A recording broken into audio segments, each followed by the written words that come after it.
Okay, well, thank you. Well, welcome. Not thank you, but thank you for being here, I guess. Um, this is our agenda for the more of matrix training, or matrix. I think you guys call it matrix the next step, which is fine. Same thing. It's a little bit more advanced stuff. As you can see on our agenda, we have Hot Sheets and Market Watch first. Does everyone know? Let me get rid of the search. Has anyone used Hot Sheets or Market Watch before over here? Okay. So what would a hot sheet do? Why do you guys use hot sheets for?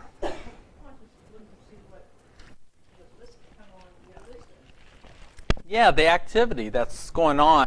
Now, you probably go in and customize it, don't you? Okay, and that's what I want to do first, because that's what a hot sheet is, and the Market Watch. This one down here, they're basically the same things, but just kind of formatted, laid out differently. So, as you can see on the hot sheets, you get one hot sheet per property type, and cross property is the entire all property types. That's what cross property is. So, if you're going to use this, what I would recommend you doing is customizing it first. Okay? So by clicking on Customize, then pick your property type. And I'm going to say, you know what? Most likely, I only do residential stuff. So I'm going to pick on residential one here.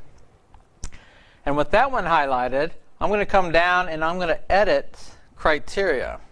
You know, I have that on my phone, but I don't have that on my computer. All the, for Matrix? Yeah, the Manage Hot Sheet button. Those Customize. Oh, down here.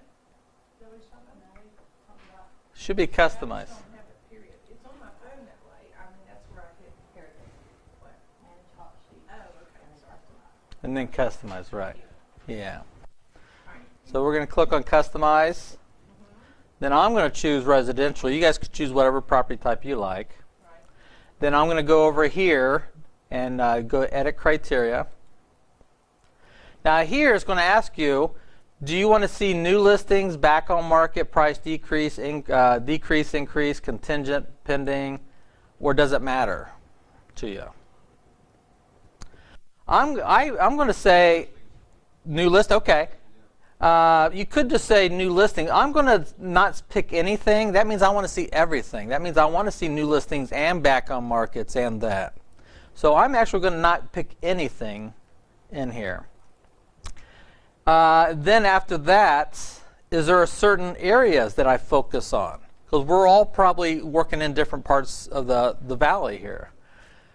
So you could do it by picking the area numbers, or you can pick and type in the cities that you do, or you can just say, you know what, and this is how I kind of do my hot sheet, or at least in training. You guys might do it differently.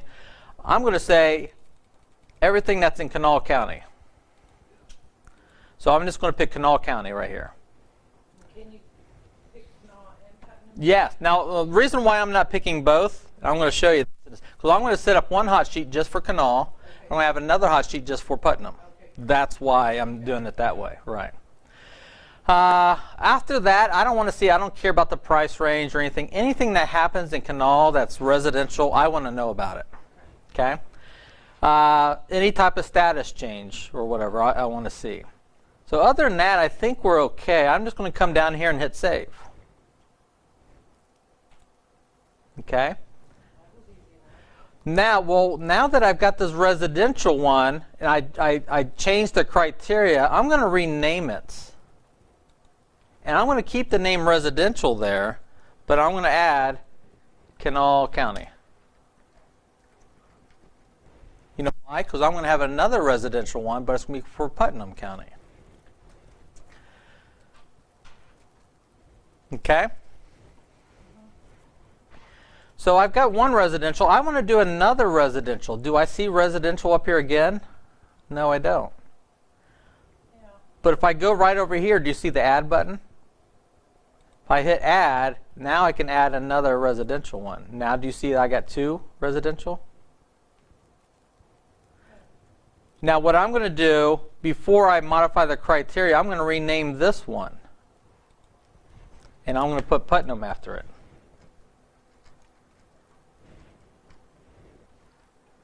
It is UM, right? Putnam. Yeah. Okay. Oh, no, it's A, Oh, okay. isn't it? Putnam. Putnam. Which is It's an AM. AM. Okay. Thanks. Yeah, that is right. Putnam I would know, but County. This is one of those things you just never think about all the time. It's just always there. I asked everyone over there. Yeah, exactly. Okay, now I've got Putnam here, but have I modified the criteria for that one yet? Nope. So I'm going to click on it, and I'm going to come down here and put Putnam, and see it. Watch. Now it'll tell me. See, it is an AM right there. Okay. Now, just like my my Canal one, I didn't pick any type of changes here. So I'm just going to come down here and hit save. So now I've got a Canal and a Putnam. Now I like to put them on top, so I'm going to move them up top and highlight this one and move it up on top. You guys see how I did that? Moved them up. Am I going too fast for anyone?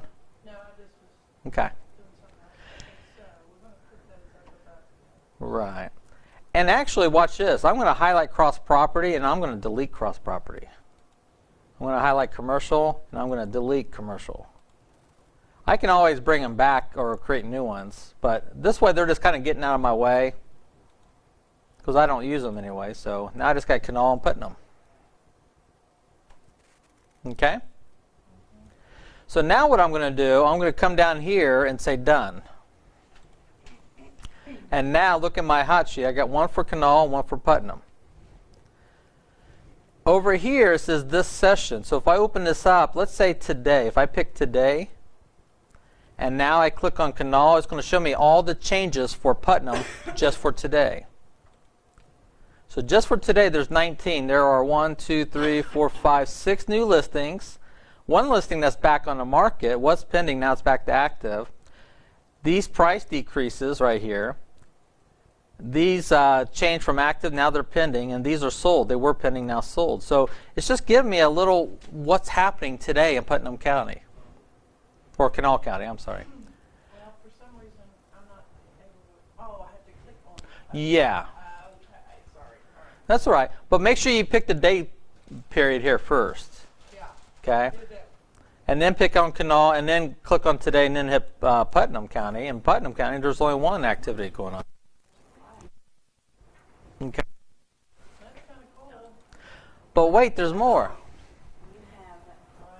not Putnam together. You can't? Yeah, you can. You can. Do you want them to be on separate things? Do you want to click on Putnam and Canal and look at them separate See how mine are? together? I've got one just for Canal, one just for Putnam. Yeah, you can put them together if you want. Do you That's want fine. to click on it and see everything for both counties, or do you want to see them separate? Everything for both counties at once? Okay, and that's fine. In fact, Janice, Press through. let me kind of show you. Scroll down to your map where it has county.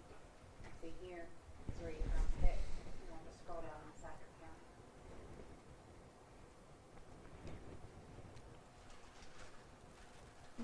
Let me show you something else you could have done too. Instead of doing it this way, I'm going to go ahead and customize, Go back up and see if it's still on. and I'm going to add another one. No. Control. Wait. Now hit it. There you go. Oh, to pick both of them, right? Ah, okay. Yeah. If you want to top of your list, put it up. Let me delete that there real quick. Keep going until you where you want it. So where were you? Move it up and down. And then put that one. And then go to your home. Goodness. How did you get rid of, like, one of them you didn't want to, like? Click on it. property? I don't usually check cross property. Click on it, and then there's a delete button at the bottom right. Click on those. Do you see the delete button down here? That's about, take cross property out. I don't usually check. Highlight cross property, and then hit delete. Sorry, I'm taking too much of your time.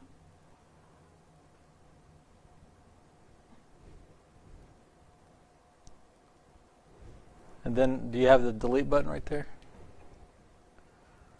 right there. Oh, shoot, it's in a little thing. Yeah. Like he's- Yeah. Highlight it over here. Highlight the cross property down here. I don't have it. I already got rid of it. But you would have cross property and then hit delete down here. Yeah, hers is not showing It's not her giving hot me a sheets delete. at all.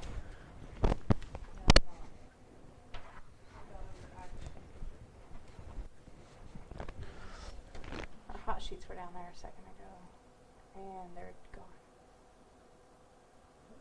You got rid of it. You know where it's at. It's under additional. Right there. That's what There you happened. go. See, a lot of times if you hit the X right here, Uh-huh. it goes away and it gets dropped down here. You can pull back out though. See, Okay. look all those different ones you got there. Right. Do I have to start over again? No, you don't have to. Oh, these are your original ones that you had Mhm. that we gave you, but you created one called Putnam, Canal Putnam Residential. No, that's fine. Okay. Yeah. Yeah. Yeah, we're not finding that. Your hot sheets go again. They're back up top. Hold on. Mm-hmm. We went over here to this one. She's wanted. Oh, no. You got to hit customize first. Oh, that's Yeah. why. You got to go to customize first. Oh, well, Yeah. we missed that step, didn't we? Then highlight Yeah, we cross got it. property. Oh, we okay. And then hit delete. Okay. 24 hours. That was a test. Cross property just means everything. Like, All it would property show me types. everything. Right. Multifamily, all that. Right. Yeah, I All don't wanna property do that. types. Commercial, you can delete that too if you like. I Right. like to look at commercial. Sure. Not You that I want to do do very the much. changes and whatever. Well, you can still leave it up there. Right. Absolutely. Now click around.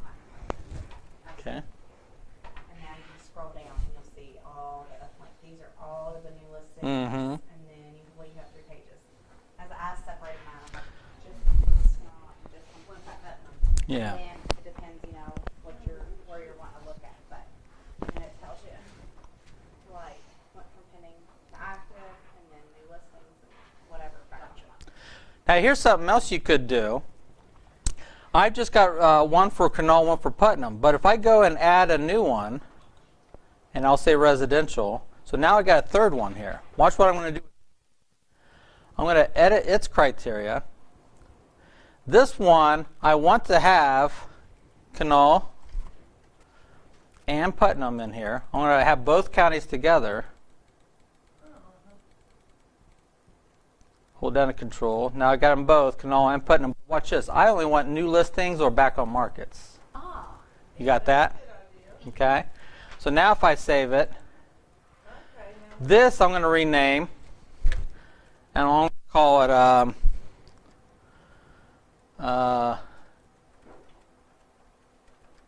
new or BOM, back on market. And that's fine. I don't have to put Canal and Putnam in there. I'll just know it's for Canal and Putnam.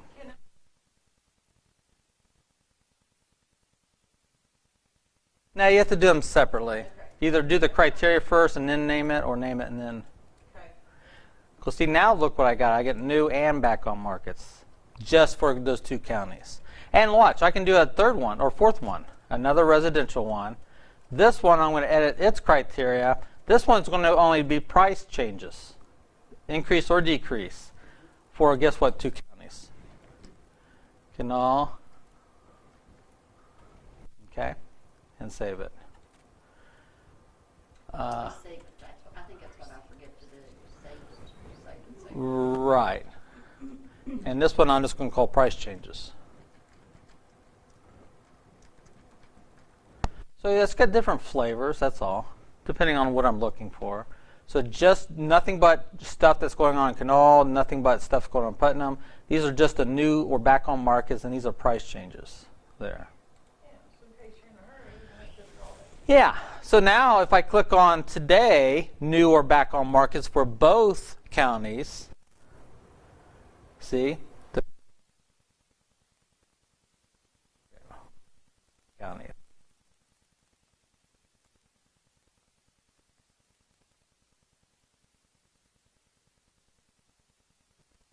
County. If that makes sense there. So it just depends on what you want to see. You got 10 of these, 10 combinations you could have. Now the market watch, how does that compare with the hot sheet? Well, if you look at it, it's broken down by the types of changes here. But you'll notice here, we had 4 residentials. Here we only have 1 residential. We only have 1 of every property type. So we cannot create multiple residentials here. We're only stuck with one. So what I'm going to do here on this residential one is customize it. And guess what two counties I'm going to pick here? It's a mystery. I'll make you guess. So look at this. So if I say today here, I can see without clicking on anything, there's 7 new listings in Kanawha and Putnam together. So if I go up here and I've got today, see they're both on today. If I click on new and back on market, it should be 7 new ones, right? 7 new ones.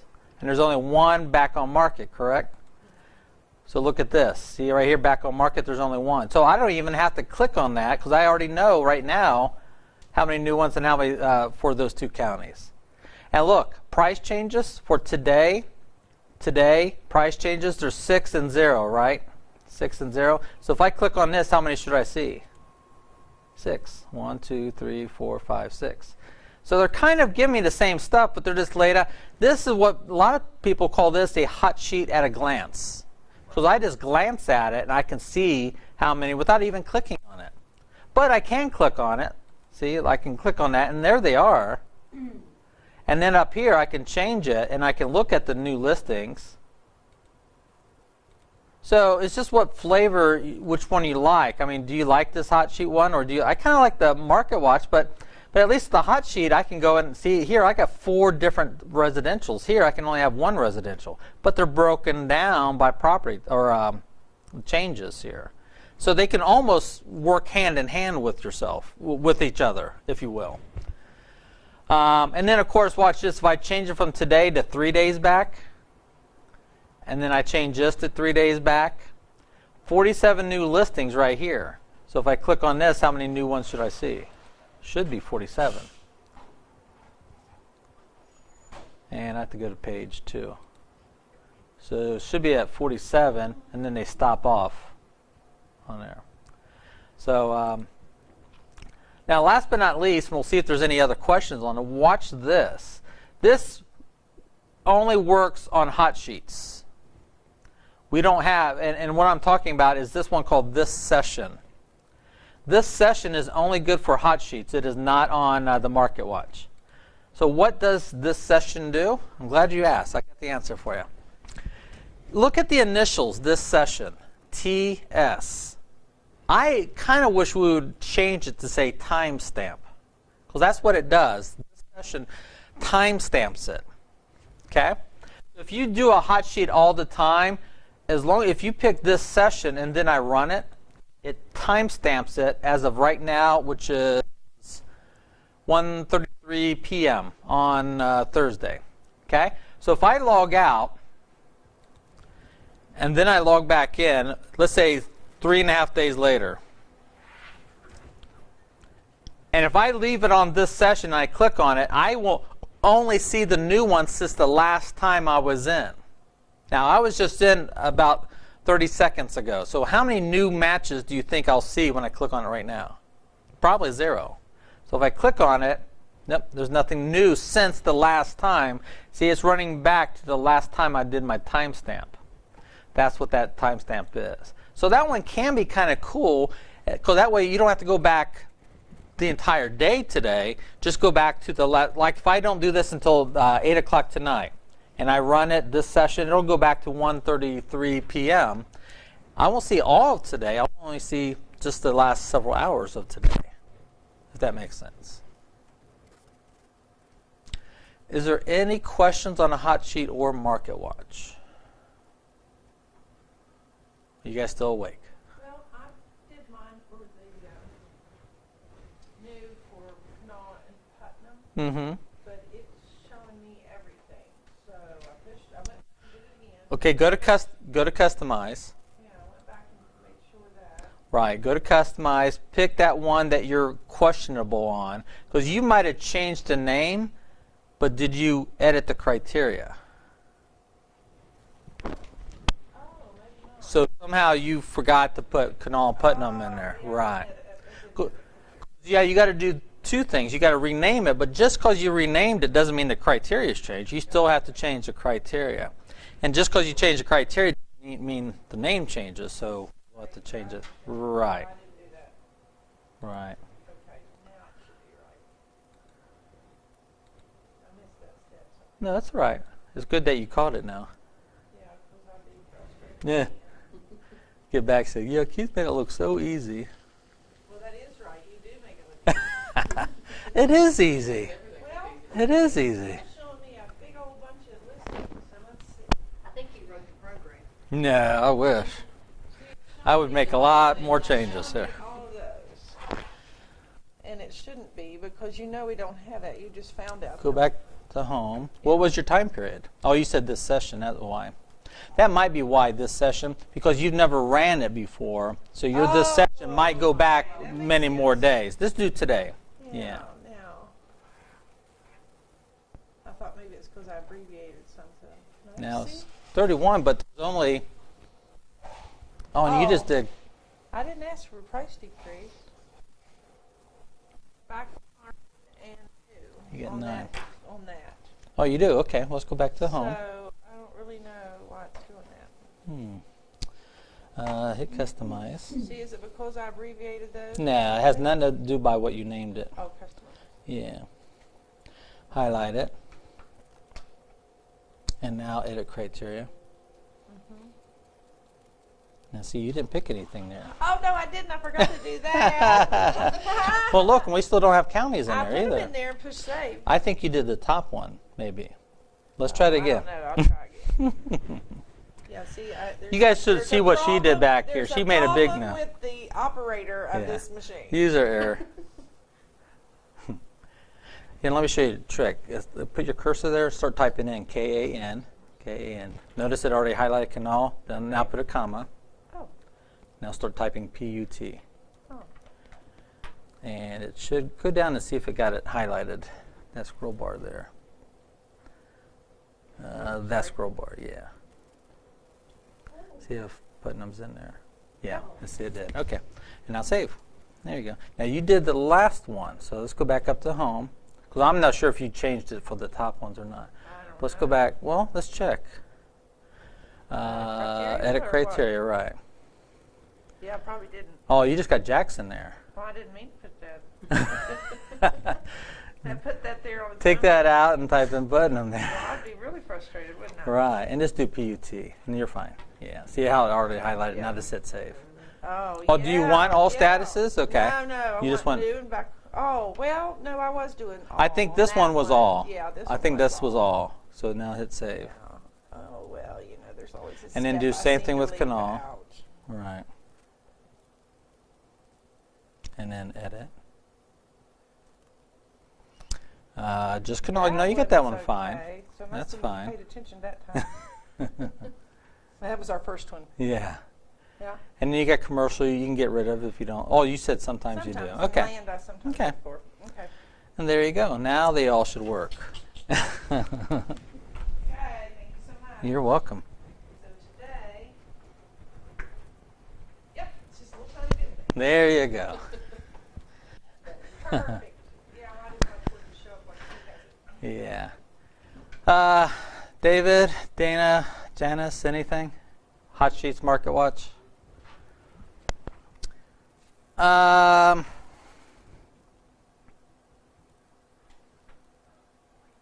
Okay. Advanced searching.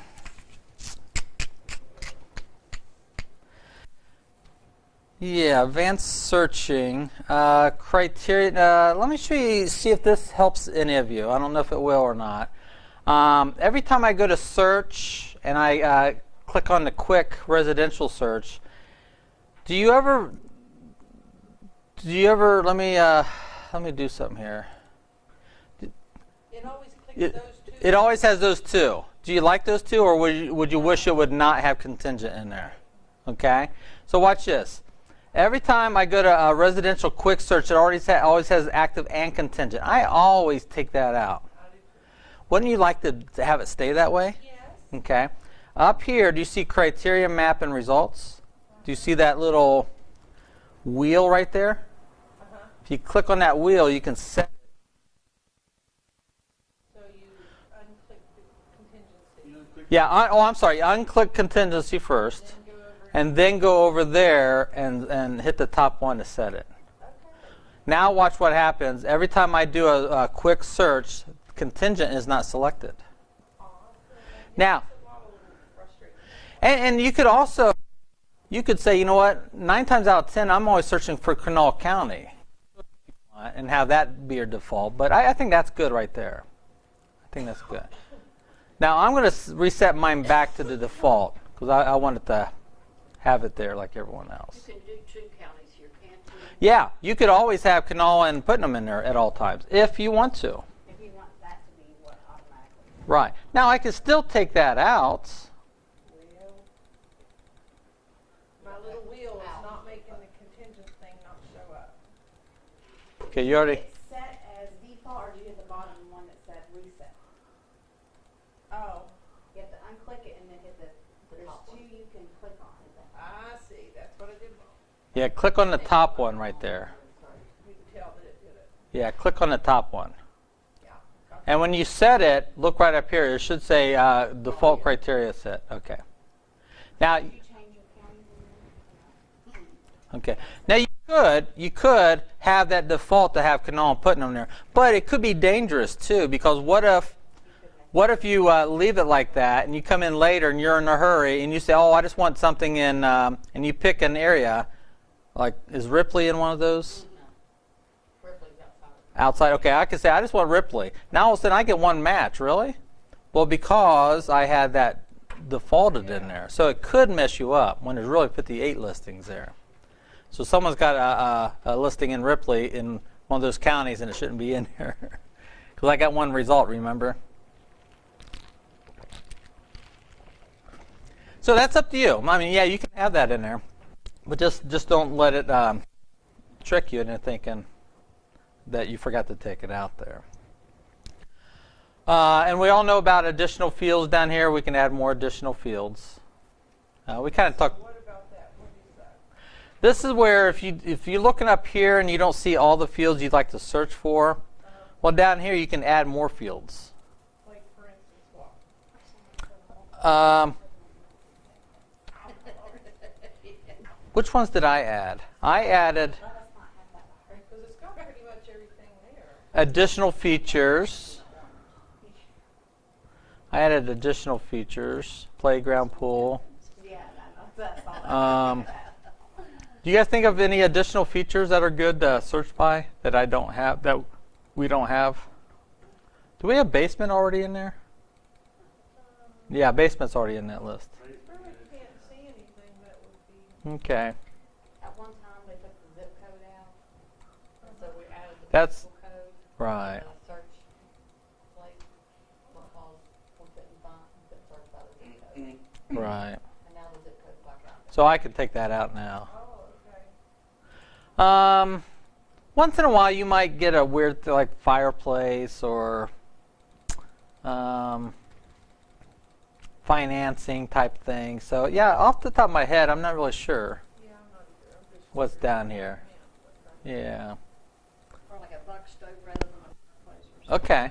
Yeah, because I don't think we have fireplace in this list here. I don't think. No, it is. It's under interior. Oh, no, it's in fireplace insert. It's under interior. Oh, okay. Well, that way we could. Number of fireplaces is on your list at the top. Oh, is it okay? But let's just add fireplace Like here. under half bath, it's right there. Okay. But this is the type of fireplaces. Maybe that's. Oh, I guess fireplace is already on my list. Number fireplace.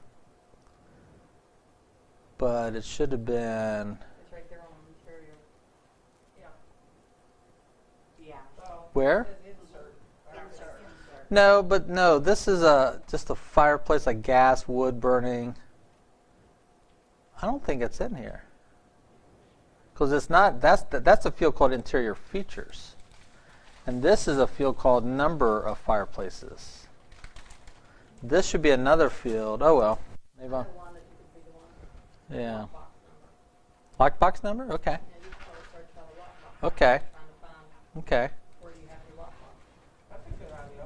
Okay. Yeah. Add that field. There you go. Okay, let's see. And now you can search by lockbox number. Like 3155268. 2684. Must that not be one of the ballots? Yeah. Oh, it's not. Yeah. You Oh, that's just right. checked it in though. So did you put a number symbol or did you put No, I just typed in a number. block of number? Just straight number. Straight number there. Right. I know how to do it because I added subdivision at some point. Okay, yeah. Subdivision is a good one to add. There was something. Oh, here's something I want to show on, now that we're kind of talking about advanced searching. Something I kind of forgot about in the first class. You could do room type, room information. Watch this. Do you ever have anyone that says they want a master bedroom on the first floor? Okay, right there it is. Master bedroom, main floor. Right. Do you see the and or? Or they will take I want one on both floors. a utility room on the main floor. Oh. Because sometimes they'll say, well, we'll take one or the other. Or they'll say there has to be both. Look at this. And now that's master bedroom and the utility room on the main floor. They could be a 2-story house. It could be a 10-story house as long as the master bedroom and the utility room are on the main floor. So that may not be a bad idea there. Or they might say, let me get rid of these here. Maybe not a master bedroom, but at least as long as there is a bedroom. Well, see, that's other bedroom. That's bedroom 2, 3, 4. Okay. Well. Can you lock those in so that they'll always show up on your search? Well, yeah. Remember, I could have once I pick this. Remember, I can go up here Oh. and lock that down. Anything I want. Absolutely. But just remember, do you always want that there? No, I just wondered if Okay. Because you could, and yes, you can. I Just have a client and they're only going to buy a house that has a master bedroom. Right. If you do their search, you could put that in there and it would always show you Yeah. the ones that you Yes. Yeah. Yeah. But yeah, you can go up there and make it your default. But just know that every time you come in and do a search, that's always there. And sometimes you may not care about it. Yeah. So you might just want to add it as you need it. Right. Yeah. Absolutely. Okay. Yeah, so on an individual person, I really wouldn't need to have it added. It's just something Right. in there. That's something you would put into that one person search. Right. Right. Gotcha. Okay. I love the little wheel up there. Yeah, I do too. I think that's kind of nice. Now, speaking of that little wheel, let's just do a search for an area. I don't care what area. I'm just going to say Dunbar. It doesn't matter what area. Go to results for me. What I want to show you now is, do you know you can change this grid? David, did you know that? You can move these things around and drop them where you like them at. Okay, that's what I want to show you now. This is when you put your cursor, see when I put my cursor on top of the word address, it gives me the finger there. Well, a finger. Oops, I'm sorry. That was an accident. What does that do if I click on it? It sorts it, alphabetical. If I click it again, it sorts it again. Yeah. If I click on price, it puts it lowest to highest price. Isn't that silly? If I click it again.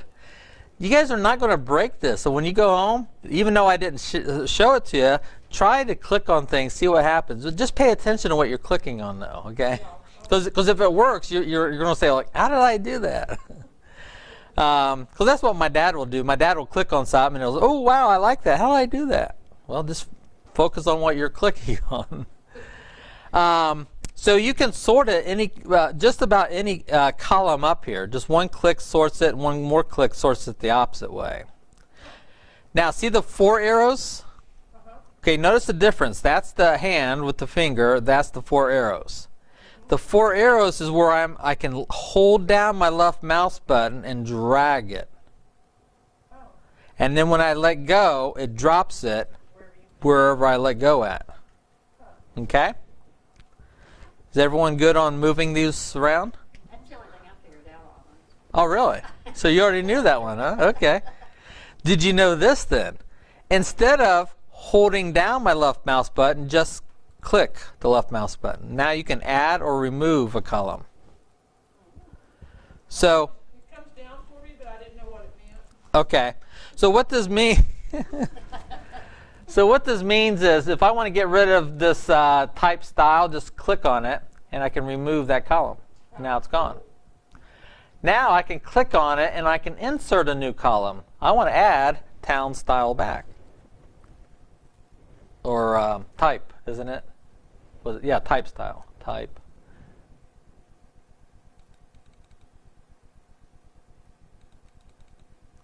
Type style, yeah. There we go. Okay. So you can go up here. You can add all kinds of fields like basement, foundation, whatever you like. Basement. We can't add a basement in there. Really? Oh, it's already over there. Okay. Okay. This is something. Now, once you do this, don't you want to save this grid? Because you don't want to have to keep adding these fields over and over again, do you? Right. So if you come up here where it says agent single line, there's ones up here, the one at the very top called My Grid View. You notice it already has My in there. I added my own. Whenever you create your own, it always puts My in front of it for you. Let me show you something I think might be helpful when doing a CMA, because aren't we going to do a CMA next? So watch this. I'm going to add some columns here. I'm going to add several price fields. I'm going to add close price, list price, original price. We don't have previous price, do we? I know that would be a nice one. You know what? Make a note, Nancy, to see if Pam can unlock the previous price field in the grids, in the results. Because we had to go through, we were doing that for a seller that thinks, there's something wrong with his house that sold. Right. To go back through and show him, yes, all these properties sold, but they've been on for 3 years. Right. Yeah. Absolutely. And look how far they came off of their price too. Right. And so it was kind of a little bit of a pain going back. So now I've got list price. I'm not sure. Let me take that one off. Close. Oh, did I get rid of 2 of them there? Yeah. Let me add original price in there. Insert column. Price. Original price. I got the price change dates. See, now I can see what it started out at, what it currently is, and now if these were solds, okay, these are not solds, but you can see. In fact, let me go back to my criteria and pull down solds. So how do I add that one again? I just showed you. I'm watching. You show me how you do I'll it. do that. There you go. Original. Yeah, remember that it's the 4 arrows. That all relates to that 4 arrows. Just click on it. Trying to get into it. Oh. Well, I was trying to go back to the home screen. Yeah. Right in here. No, left click. It's always a left click. There we go. There you go. Now insert. There you go. There you go. I knew that. There you go. See, I knew you We're did. going to put original Just, price. I would just type in price. Just type in price, and then you'll see all the price fields. And then highlight original, and add close in there too. Hold down to Control, Oh. and pick original or close price. That's your sales price. There we go. I was Oop. holding Oh, down yeah, sorry, yeah. And then original. Hold down to Control. Yeah, but I was holding down. That wasn't control. Hold this up down. It's wrong button. And then hit apply there. And now you'll have both of them in there. But now you can grab them. Remember, I like putting close after price. Yeah. I'm gonna go the finger, Right. and it's always a right click. Left click. Always a left click. I want to do right click. Yeah. Wow. But see, now you can see what it originally started out, what it last was, and then what it sold for. See the history of it a little bit there? And I want to add that field. We're going to see if we can add another column, previous price. Because there might have been another price in between here and here. in there, if that helps any.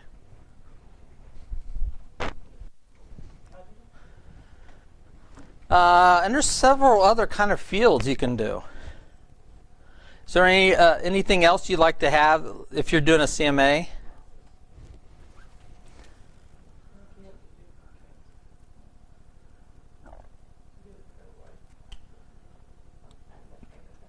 They had linked the time on the market there. Oh, days on market. Is there on here? I thought I somewhere. You know, I don't see days on market. No, that's a good one. Let's go up. It is. It's under price. What do you mean See under the price? 4 arrows? Oh. Yeah, I can. Oh, yeah, I can add days on market. I thought it was already in there. Oh, you meant just like automatic? Yeah, I thought that's what I thought. Days, or it's called DOM. There we go. I want to see if you guys use CDOM. Nancy, do you know if you guys use CDOM, or do you just use DOM, DOM? You don't use CDOM. You know what CDOM is? No. Okay. No. Good guess. Good guess though. CDOM, and look, they are the same numbers. See right here, CDOM and DOM.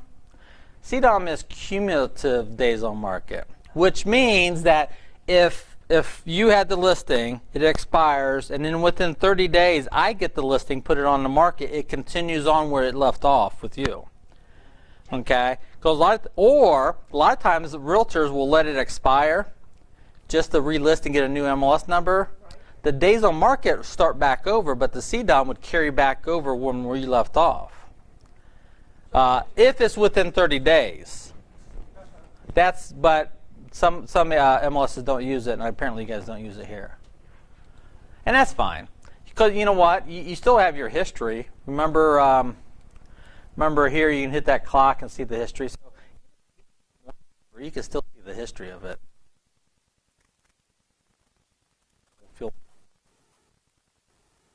Now I got days on market, so now you can see how long it's been on market.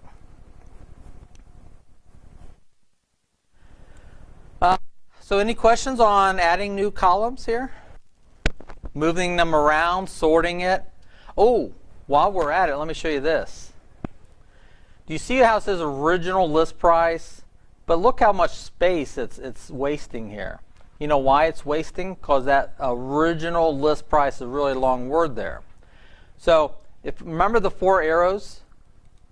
Remember if you just click on it, remember it's a left click. You just click on it. Now look what you can do. You can put your cursor up here and shorten that name. I'm going to call it OLP. Did you not click on that right line? The which line? Right click or left click again. Left click. Wrap line. You don't want to wrap. You could. Let me do this. Let me show you what wrap line does. Well, I guess it doesn't do that. Oh, you didn't have Wrap to- line would wrap it down to a second line. You know what? I don't think wrap line works here. I think wrap line only works. You've had 3 words and a space. I think down here. I think it only works with things down. But see, when I did that, see, it should have wrapped right there, and it didn't wrap. You probably have to have space between it to make it look like 2 words. Yeah. Oh, I gotcha. Boy, you're so smart. Let's see.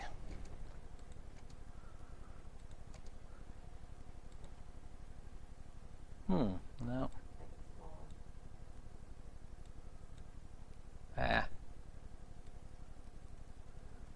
She should start wrapping now. Let me try it on level style here. Maybe it's the type of field it is.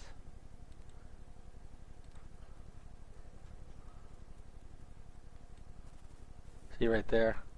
That's wrapping right there. No. Okay.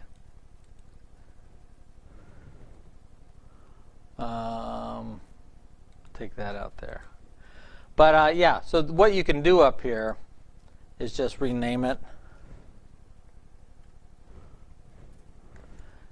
And not just that, just I can say auto fit. Well, let's apply it first.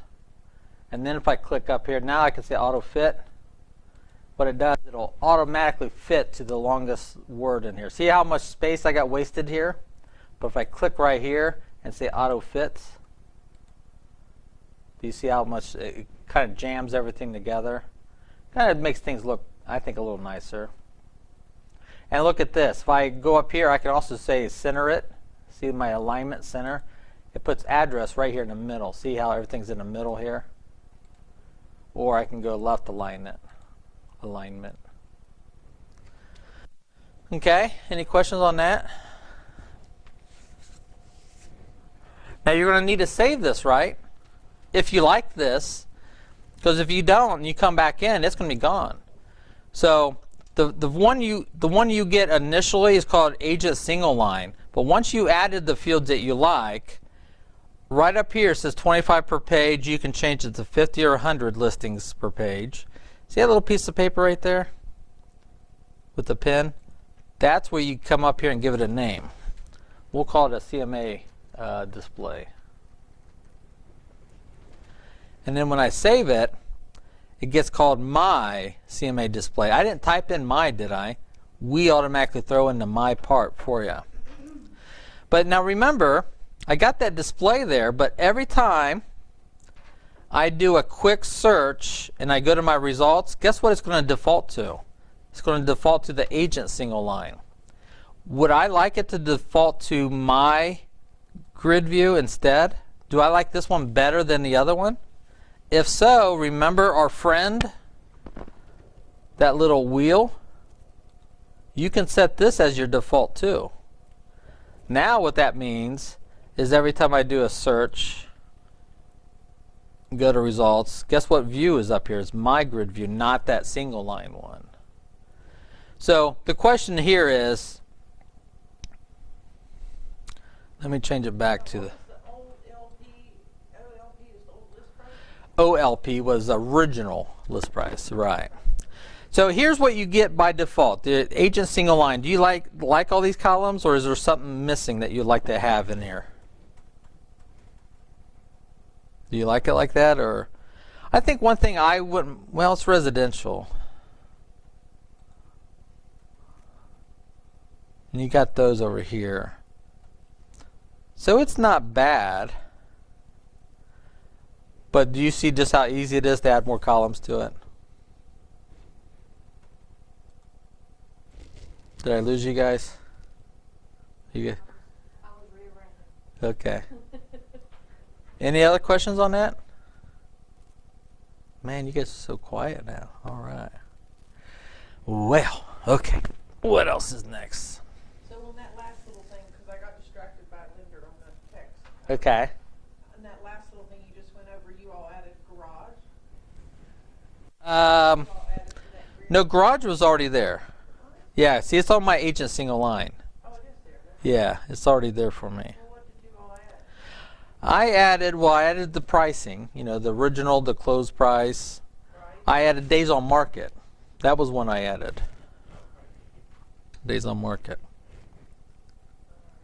Okay.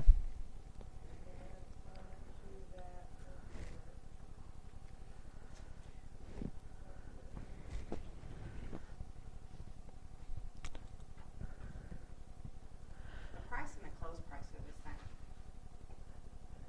If you're looking at the sold properties. The price, is that what you're seeing on there? Yeah. Okay. The price and the closed price are the Yeah. same on every single one of them. So Let me explain what that is. I think I know what that is then. why you would need to add that in there. It's not always. They shouldn't always be the same. Shouldn't they? They're not always the price the same. I think I know what you're talking about. Let me go back to criteria here. Let me add solds. They're all exactly the same. Chances are they're not, and I think I know why. Okay. But look at this. I got 989, but yet they're all the same, aren't they? Just the price and the closed price. Now, Right. the original price obviously is different. Now, this price field, and I'm glad you caught that. That was a test, and you passed. So this price field is actually called current price. Okay? And that would be what it last sold for. What its current status is. Current price. Its current status is what? Okay. Sold, right? So that price is going to be the sell price. That's why it's always the same. If I had some active listings in here, guess what price that would be? It's current listing price. Okay? So this is something new with Matrix. I almost kind of don't like it.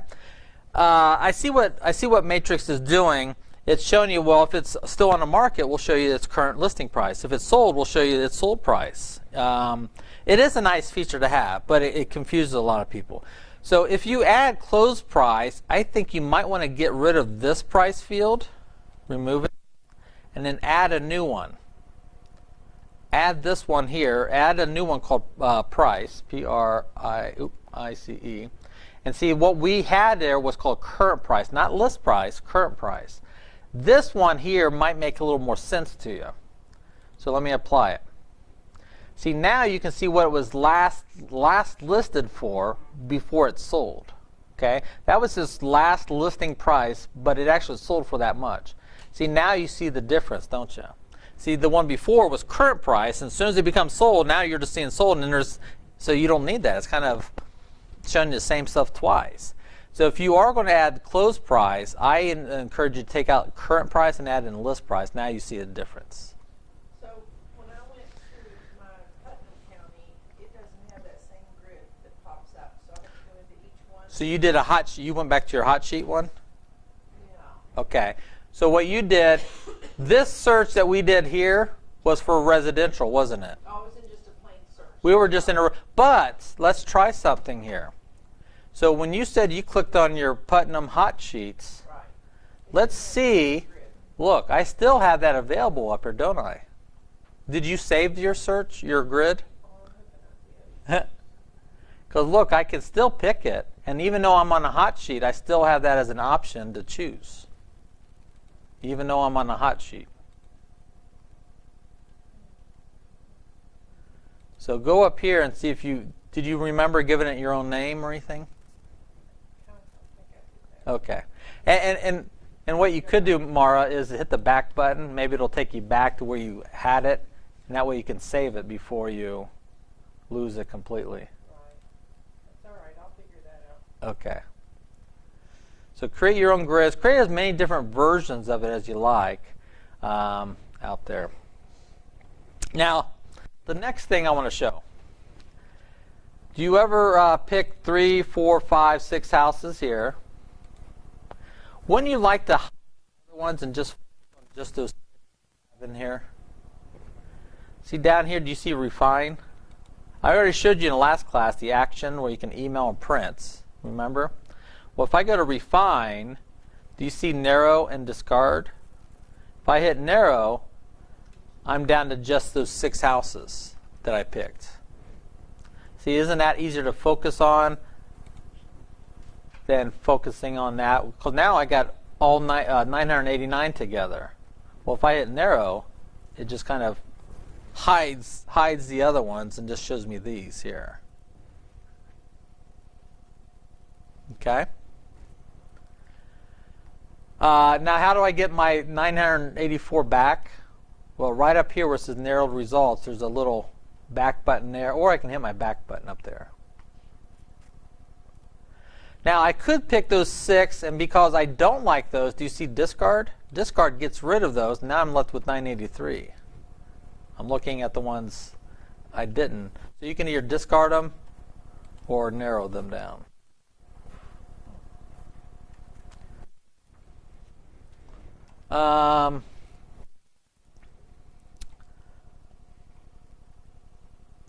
Watch this. Under refine, let's say I did this search and you see this house on Fox Chase Road and you're just like, you know what? I think Claire might like that listing. Did I ever send this listing to Claire?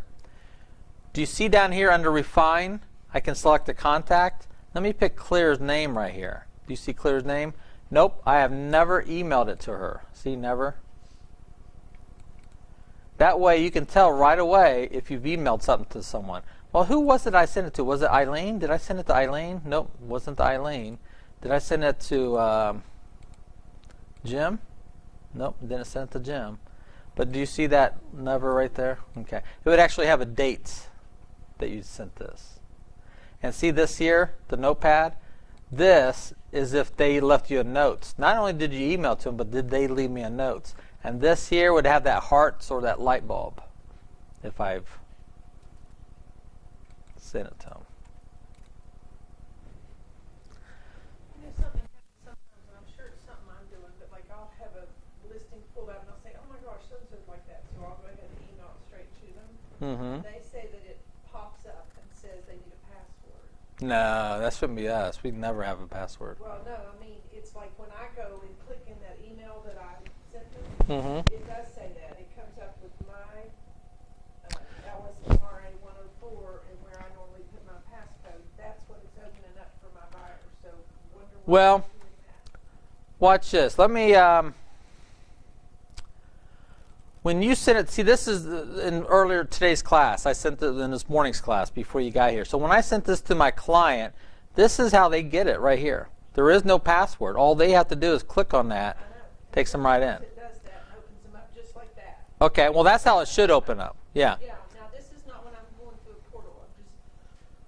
I'm just, excuse me, when I'm just sending them That's fine. straight out of the MLM. So like this, you select, Because I thought they were just messing with me, and I went in and clicked where I had sent it to them. right. It really did open up with M. Ellis, blah, blah, blah. And it was my sign-in sheet. Watch this.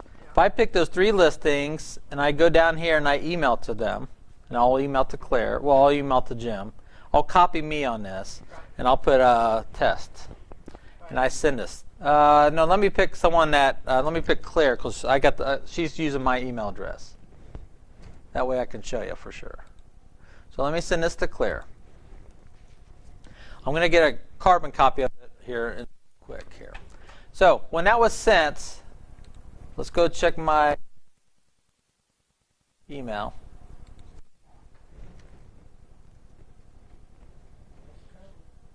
Here we go. Still haven't got it yet. Let me read my other email while we're here. No. Where's the refresh? Huh. Slice and dice. For a chicken sandwich, you know what you had. Blue Buffalo.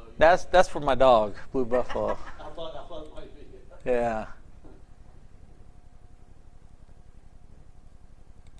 Let me get rid. I think it is now. I think it's the one I give him. Yeah, I think it is. If I see the bag, I'll know. Grandma Lucy's, he might like it better, and it's really good for him. Grandma Lucy's? Where do you buy that at? Well, you have to get a good Amazon or something. Oh, okay. Oh, okay. And it's real healthy. Huh, I never heard of that. I've tasted the wild. I've been hearing recently too, which I've never heard of before. So, well, this one is supposed to be holistic. You know, is no processed foods, stuff like that too. So, And this is freeze dried. is it okay? And it seems real expensive, but like he gets a third of a cup twice a day. Okay. And you put water in it and it spells. Oh wow. You know what I'm saying. Yeah. And if you leave it in the sink long enough, you actually see little chunks of vegetables. Wow. Are you serious? I've ended up Really? in a dish in the sink overnight and have water. So you actually see the real stuff. You can see the actual Wow. Yeah, because a lot of that, dog food, from years ago, you would always wonder what was in there. Yeah. Okay, here we go. Got an email. This is what they see. See right here? There is no link, right? I mean, there is no login. I know, but when they click on that, that's when the login shows up. No, it shouldn't. Because see, when I've copied myself, because I do that. Now that's where you might see it. No, I go back when they tell me that. I go back and click in where I sent it to them. See, there is no login. I don't have that. Let me ask you this. Do you ever send the email to yourself first and then forward it on to them? No. You never do that? Okay. Well, see, when I send it to myself here, I got copied on this. Yeah. So when I go and open this up,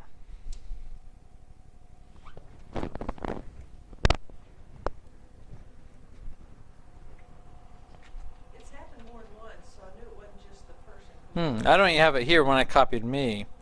But I have seen it, and this is something we can do for your account. Underneath their login, underneath your signature, it should be another one that says agent view. Because when you log in, you're seeing exactly what they're seeing. And a lot of realtors would say, but I'm the realtor. I want to see whose listing this is. Because we don't show you whose listing this is and their phone number. So we can add a separate link down here that will allow you. Now, you would have to log in with your 108 and 104 number and password. But then it would take you into that listing and show you agent views instead of the client views. But send it to Nancy or something. She'll forward it to me. But I have never been asked to log in, or you shouldn't. Our old system years ago used to have that. The old system, that's if you set up a password, but you can't even do that now in here. And it's not Zillow or Trulia or any other sites. It is Matrix. Okay. You let us know. It was asking for my password on LSMAR. Okay. And I was just like, oh my God, it really is doing that. So, Well, let us know, because it should, yeah. It's got to be a rhyme and reason to it. Mention that display again since they weren't here this morning. Yeah, the display. When you send it to your clients, this is what they originally see, but please tell them to change it to whatever view your clients like. But these are all client-friendly reports. Ooh, is that the baseball field? Are they selling it? Or is that the view of it? oh, it's somebody's family. Oh, Cool, look at that. I would love that. That's a big Yes. house over there. That's just lost. Yeah, Oh, you know where you can come retire now. I would love that. I love baseball, minor league too. Yeah. They said they're gonna build a fence. Well, you let me know and I'll take you to look at it, all right? Okay, there you go. Dana's working it. Look at that. Cool.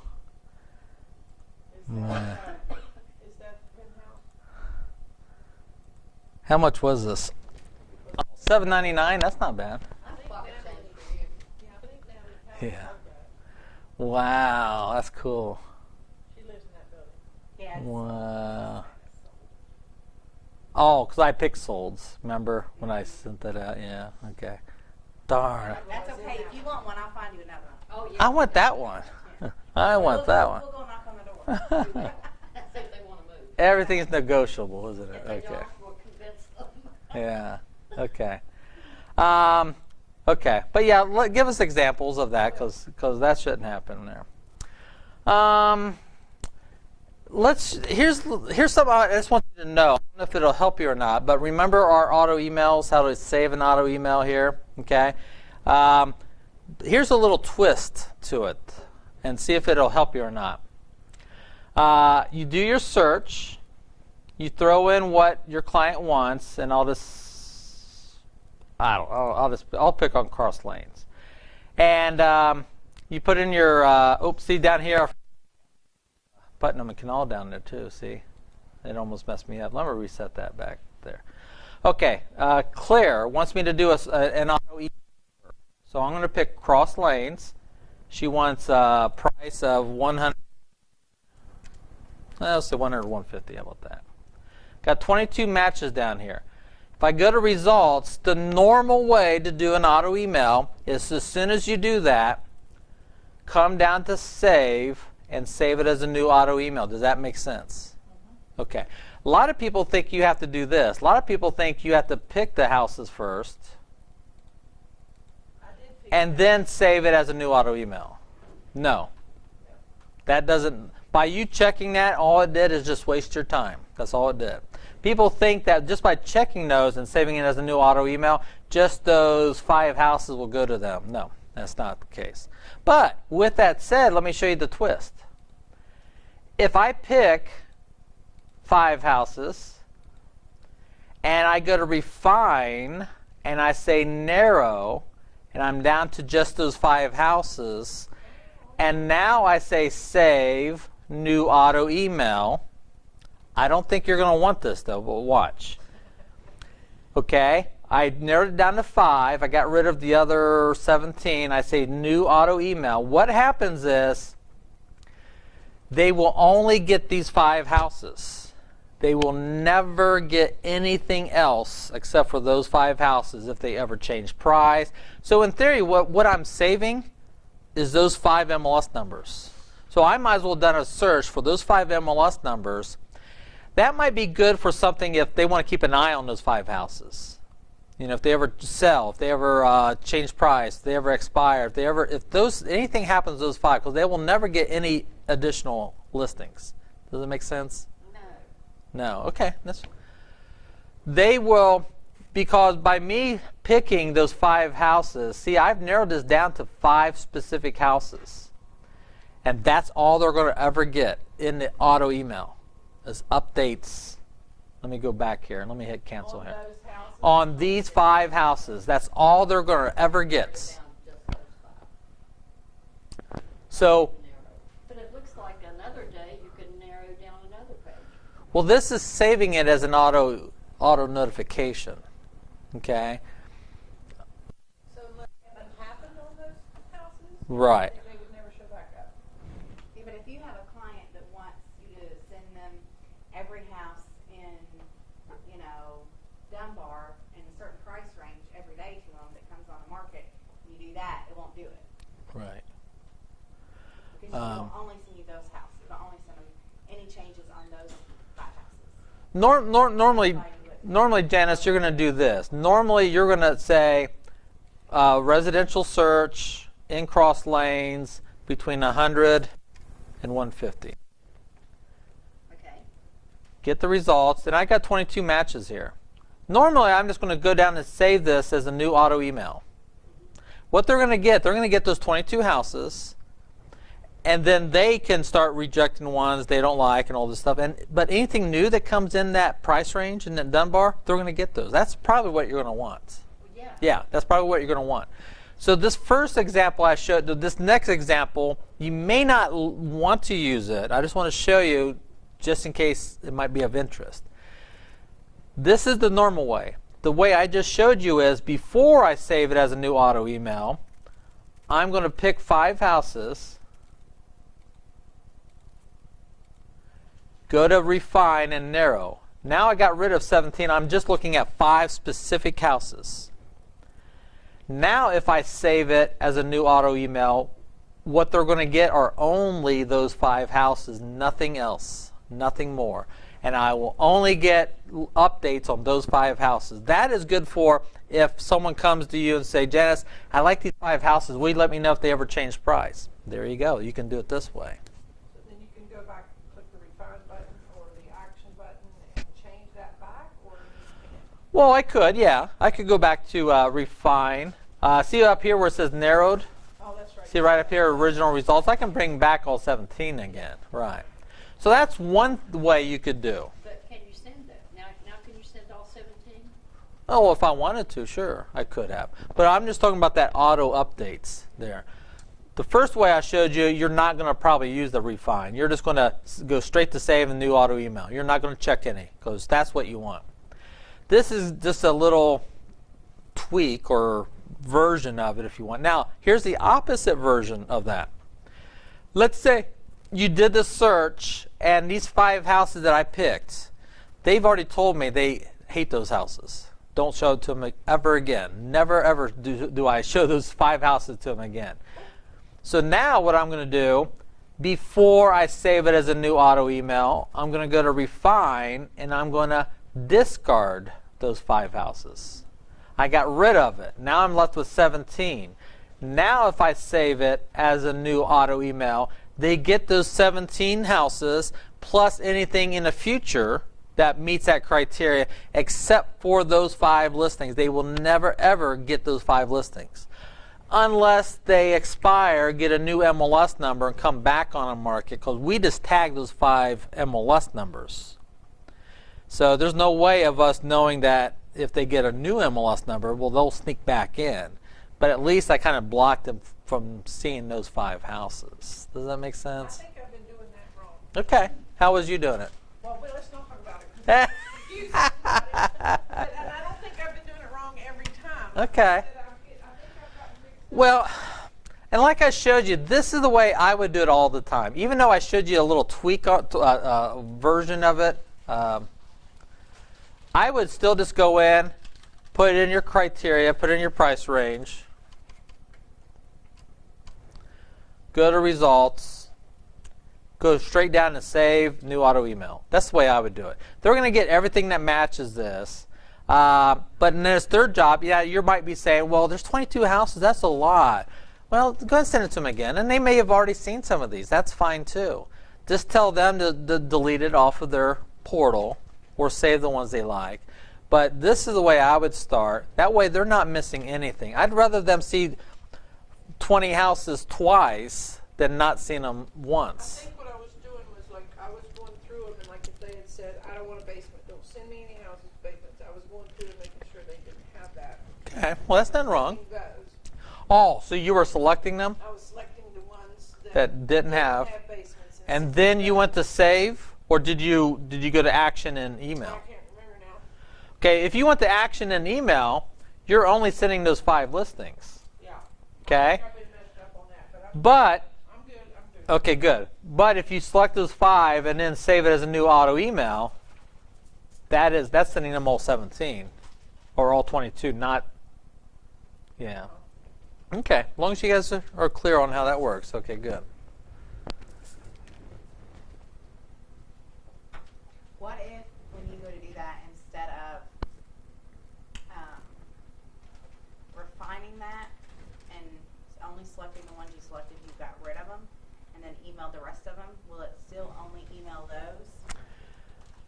Like if you were looking like, oh yeah, they told me they hate this house, I'm gonna go ahead and delete this right now. Right. So 100 to 150 cross lanes. Okay, so I pick 5 that I don't like, right? Yeah, that you know they're just. So I go to refine and I say discard. discard. Now I'm left with 17, and now what? So now you set it up as an auto email. Right. Will it? Save new auto. They will get those 17 plus new ones, Okay, so but then they they'll will still- never get those 5 That's listings, what I wanted to do. unless. That's how you take Un- the ones that you don't. Right. Unless those 5 that I deleted, unless they expire, they get a new MLS number and come back on the market, then they'll come back in. But it's, Probably buy it. yeah, and then they'll buy. But they don't buy That's that good. house long for so That's long. good. They'll end up buying it. Yeah, so that might be an option you do. Okay, but you got to ask yourself: those 5 houses that I just discarded, I just brought them back. What if they dropped from 129.5 down to 109.5? Would they be attractive? Yeah, Would they be attracted to it then? yeah, Well, they would never know it because you just discarded it. yeah. So think outside the box. Just make sure, because they might say, "Oh, I hate that house." Well, now all of a sudden it's $15,000 less. Oh, okay. Now all of a sudden I like that house. You didn't tell me about it. Right. So that's why I would be careful on discarding it and doing it. As long as you explain it to them, as long as you know that they'll never see it there again. Okay. Now, when it comes to my thing up in the top and says, you have something that needs your approval. Oh, Those yeah. are not going to them until. those are the concierge. So you're using a concierge then, right? Yes. Absolutely. They are waiting for your approval. So Eileen and Justin will never get those listings until I go in, select it, and then approve it. Is that not a good? I like it. No, I like that.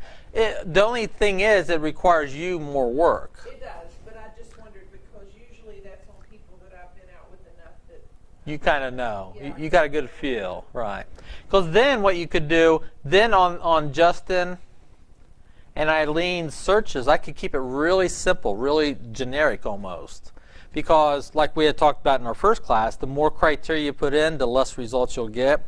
Well, if you keep it kind of generic, yeah, you might get a lot of results, but if you're looking at them first, you might see something that, since you know them so well, they might like it, that it's not normally something they were asking for. To where your normal search criteria would have eliminated it, but now you know. So yeah, it is a cool feature.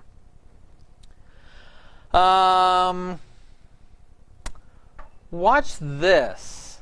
Do you ever find yourself doing the same search over and over again? Okay. Let's say I do this a lot.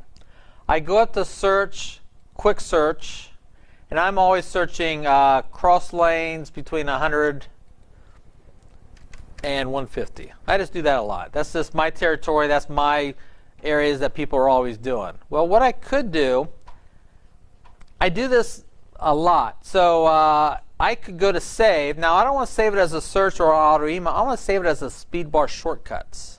I always wondered what that was. Yeah, so watch this. Now, when I give it a name of a speedbar, remember our speedbar was up here. We covered that in our first class. But it's got a back or forward slash. See how it's kind of leaning forward right there? I'm going to call this one cross lanes. And I'm going to save it. So what that means is someone calls me up and I know right away they're looking cross lanes, that price range. Immediately I go right up here, / cross lanes. Oop, cross lanes. Enter. Boom, there we go. There's those 22 houses. So it just pulls it up quick. See, that way I didn't have to go to search, pick quick, then come down and pick cross lanes, then come over here and type in 100-150. I just typed in cross lanes there. So think outside the box. What else do you do all the time? What type of stuff do you find yourself always doing? Watch this. Remember we talked about the map earlier today? Yeah, I thought we were covering that this afternoon. That was this morning. What? Map. Well, we'll cover it now. We'll cover it now and in the CMA. So it's that important that I like doing it in both. Okay. So when you do a search quick, instead of searching by the area numbers, I like using a map search. Watch what happens though when I click on. I have no criteria in here. The only criteria I have is active and contingent. When I click on map, do you ever notice this happening? All these little pins in your way. In fact, let me do something here. Let me reset. That's your default map. Do you ever see these little balloons in your way? Have you guys seen that? You guys know what I'm talking about right here? You know what this is telling me? Have you drawn shapes there before? No. Well, good guess. I didn't think about that. Because we're allowing up to 5,000 listings being mapped at one time, which is a lot. There's 55 listings there. There's 99 listings there. There's 13 listings there. There's 78 listings there. There's 12 listings there. And see if I click on that 55, drills me down, and there are the 55 listings. That's what it's doing. It's just because there's so many that we can't really show you everything. Now, when you open up your map, do you like this to be your default map, or would you like Cross or Hurricane? Do you do, let's say I do all my work over here in Hurricane. My map's kind of, there we go. Okay, let's say this is my focal point, Taze Valley area. I don't want Charleston. I want this to be my focal point. Well, remember our friend, the gray wheel?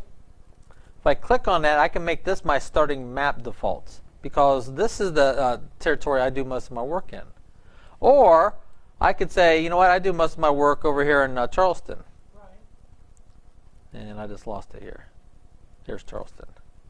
So if you do most of your work here in Charleston, guess what you can make your default map be? Right here in the Charleston area. Or maybe you're over here in Nitro or Cross Lane somewhere. So you can have that your default map. Okay, I'm going to go back to the results one. But watch this. I think one of the best ways to search for listings is drawing a map. Okay, I think that's better than picking an area number. You know why? Because realtors can type in the wrong area numbers all the time.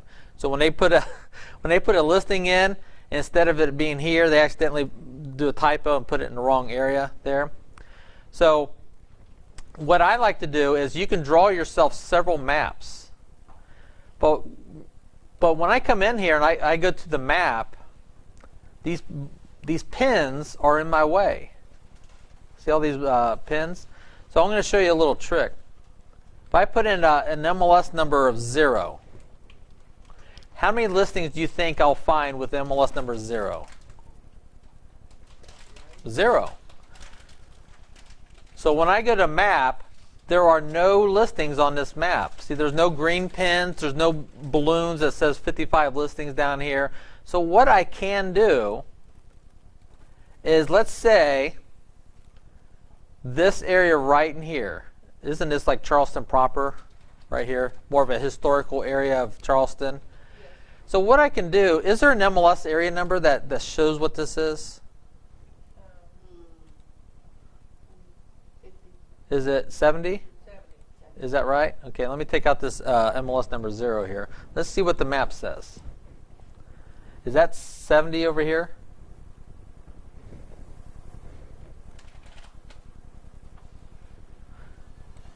But do you see what I want? I want just this area because that's downtown and it's more of the historical area, isn't it? Am I wrong? Okay, because I really don't want this area because that is area 70, well, according to the MLS. So what I'm going to do, I want to draw a map in this area right here. So if I go up here and I do a polygon, I'm going to come down the river because I don't want to come on this side of the river. I want to stay on this side of the river. And now here's the question, how far down do I go? And do you guys have any suggestions on how far down I go? Yeah, keep going. Okay. I don't know why I can't. There we go. Do I go down to the bridge? See, now you're up in But- Hillcrest Drive, which is, Okay, but should I come down to the bridge or is that too far? yeah, where you are is fine. Right here? Yeah. Okay. Then I'll come over maybe to the highway. You think that's a safe? Yeah, if you're wanting to stay downtown. Okay. So you see how I'm clicking? Clicking. Do you see how does everyone know how I'm drawing the shape here? And I'm going to get right here. I'm going to come across the river here. Okay. You see? I created that special area. So if I go back to my criteria, don't you think I need to take out MLS number 0? The only reason why I did that is because I didn't want all those green pins in my way. So if I go back to my map, look at all the listings that are there. You got it? Now, I do a search in there all the time. I get customers every so often, they'll call me up and they'll want to find a house in that area. Do I want to draw that shape every time? Do you want to draw that shape every time? Okay. You know what I'm going to do? The only thing I've got in here is active, contingent. In fact, I don't even like contingent. I just like active. I just have active, and I just have that map area. That's all I have on my criteria. No price range, no beds, no BAFs. So, if I go to my results and I come down here and I hit save, I want to save this because I don't want to have to do this again and again. So if I save this as a search, not as an auto email, as a search, I give it a name. I'm going to call this map of downtown Charleston. Do I need to link it to a client or just leave it blank? I'm just going to leave it blank because this is not going to be for anyone. This is just for me. It's a template. It's a little. But look at this option right here. I want to make this one of my 10 favorites on my homepage. Okay? Save. I go back to my homepage. I get this little, see favorites searches right here? One of them is called Map of Downtown Charleston. Do you see it? So someone calls me up today and said, Keith, yeah, I'm looking for something in the downtown area of Charleston, the historical area, whatever. All I have to do is just click on it, and I can see there's 38 matches there. Now all I have to do is say, okay, sir, what is your price range? Well, I'm looking for $200,000 to $300,000 homes. And now I go to results. There they are. Do I have to draw that map again? No. The map's already drawn for me. So that is a little template that allowed me so I didn't have to type that in again. Does that help any? Does it? Okay. Can you think of any other searches that you want to save? Make it, because this is your favorite searches. You can have some out here that all you have to do is just click on it and boom, there's your results. And then your map or your criteria, you don't have to type in again. I don't think I knew what I did here. What did I do here? All remarks, as is, fixer upper. Yeah, that's what I did there. I think I lost some of you. You guys okay? Yeah, we're good. Okay. That just wasn't exciting to you, that's all. Okay. Yeah, I like that. Okay. Actually. I don't know very much about that map. Any other? Well, on something we did miss, you missed earlier today on the mapping. You can say 1 mile or 2 miles of and type in your address here. I have done that. You have? Okay. Okay.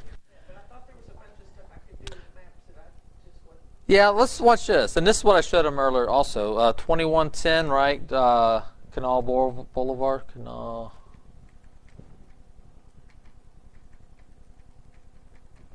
Okay.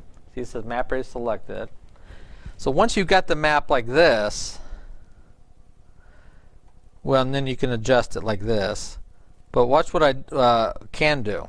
They want 2 miles, or how far did I make that? Yeah, you made it 2 miles. Let's make it 1.5 miles right there. But they don't want to live on this side of the river.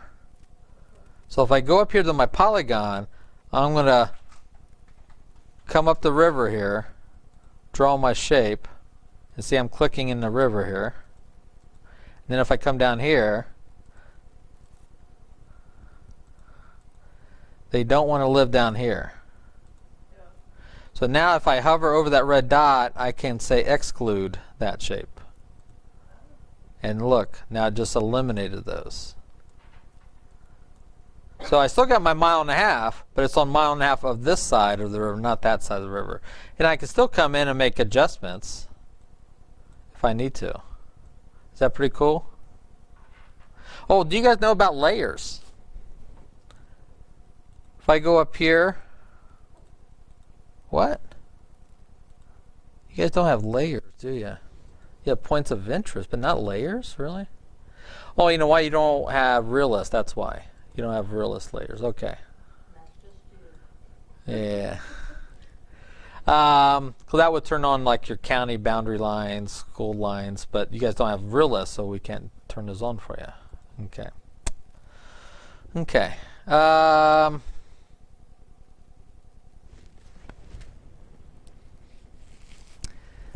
We'll get into CMAs real quick here, but before I do, does someone have a few listings I can take a look at? I need to go behind the scenes as one of you, and all I need is your name and your permission.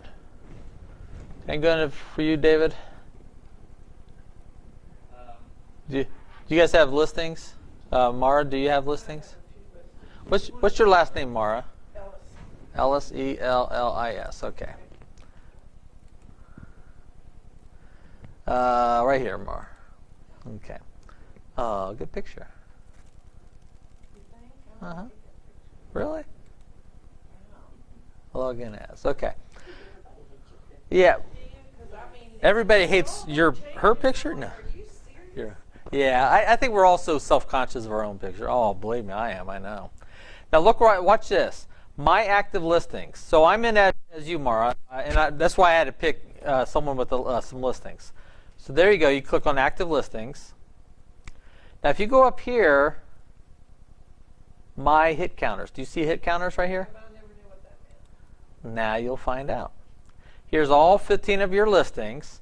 If you look over here, this one on Ellis Road, it's on client portal. The number of portals your listing has reached by direct or auto emails. So it's sitting on 111 client portals. Yeah, but that house, I haven't shown that thing hardly neither has anybody else. And then this one shows you, okay, it's on 111 client portals. Client views. Client views means the number of full displays on the. Okay, portals means it's just there. It's well, yeah. You send them to you. Well, anyone else in the MLS.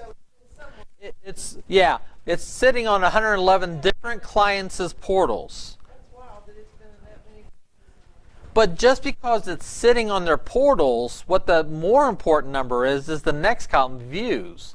Okay, it's sitting there on their portal, but if remember on the portal, This is sitting on the portal. Okay, it's just one of 3. But when they click on this number here and they look at it in the full view, that's a hit. That's a view. That means they personally picked on your listing, open it up, and it's the only one they're looking at. Make sense? So just because it's sitting on their portal, it could be in one of 50 houses there. That's helpful, but the views is even more helpful. Because now you notice that number is bigger than that number. How can that be bigger than the number? That means someone came back and looked at it twice or 2 times or 3 times, right, in a full view. Okay? So in fact, a lot of these, that's what happened. The number is bigger over here because they looked at it multiple times. So that's a pretty good sign there that you're at least getting looks. Now, how many clients have made it a favorite? Remember on the portal here? I always let me go back to the single line display. Remember, there's always the favorites, the possibilities and stuff, and the notes. I always encourage realtors to tell your clients, hey, if you like it, save it. If you save it as a possibility or as a favorite, and if you don't like it, throw it in the trash can. So as they do that, and I will say not a lot of clients do that, but if they do, like this one here on Lookout Road, 2 clients have made it a favorite. Coventry Woods. We'll get to there. How much is it worth to you? Okay. How many has made it a possibility? See Ellis Road? 4. It just blows my mind that I can't get anybody in that house, and yet it has that many things. Have you reduced the price recently? Yeah. Okay. She can't reduce it anymore. Okay. Actually, she's already called her. She's letting it go back to the bank. Oh boy. Well, she told me the last time I talked to her, she said, well, it was probably all those druggies down the street. Yeah. It's like, okay, that might have been a good thing to tell me. Yeah. You know. Well, you probably wouldn't have listed it That then. don't affect whether somebody wants to live You wouldn't have listed it then if she told you that. there. No, I wouldn't have. Okay. Now the next one is auto emails. Remember, there's 102 auto emails saved out there in the entire Matrix system that is producing your listing as a hit. Okay.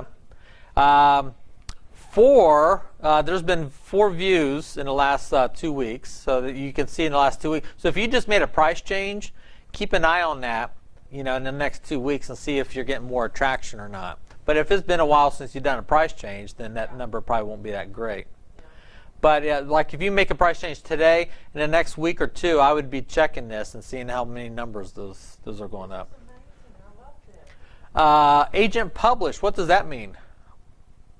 Well, let me tell you. Remember on the concierge? Remember when you have to approve it first? Right.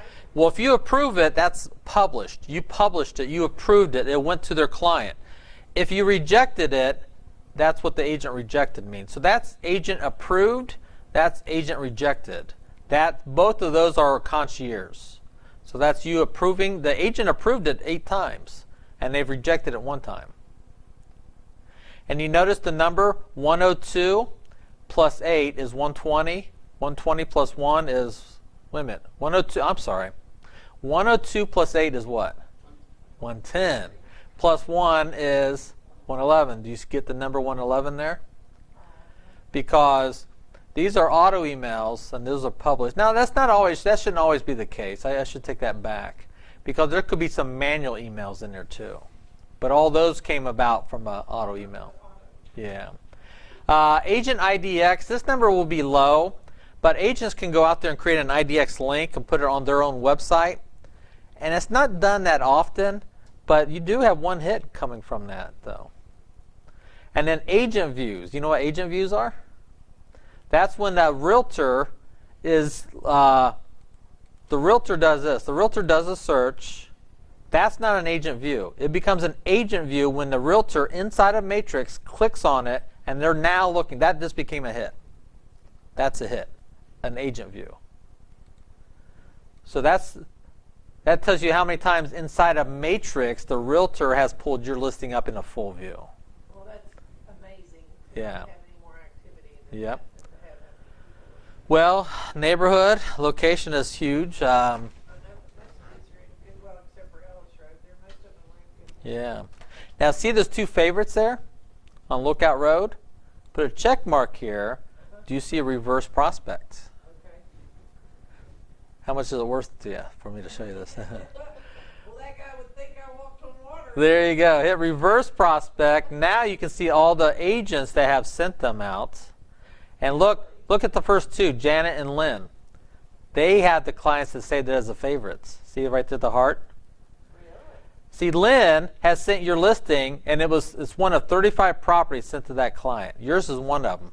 Lynn has shown that house, but Janet's not shown Right. that house. And Janet has sent it, and her client, and this is her client's name. We don't tell you Janet's client's name or Lynn's name. Right. So you could reach out and see if you click on Janet's name here, Uh-huh. you can send her a quick email asking her what she thinks about it.